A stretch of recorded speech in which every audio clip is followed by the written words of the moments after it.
তার মধ্যে আমাদের 55% কিন্তু আমাদের ভেজা আবর্জনা থাকে, যেটা আমাদের কিচেন থেকে আসে। তাহলে আমরা ওইটাকে অ্যাড্রেস করতে পারি। বাড়িতে আপনারা সার বানাতে পারেন। আপনারা ব্লু, যেটা রিসাইকেবল,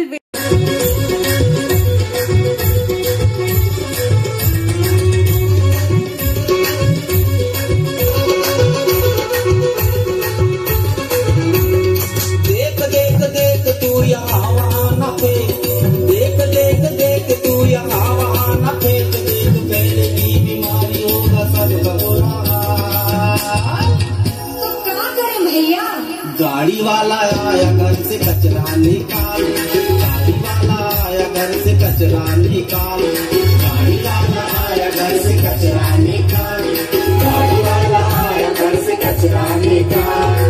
देख देख देख तू यहाँ वहाँ न फेंक, देख पहले की बीमारी होगा सबका बुरा हाल। क्या करे भैया? गाड़ी वाला आया घर से कचरा निकाल, गाड़ी वाला आया घर से कचरा निकाल, गाड़ी वाला आया घर से कचरा निकाल।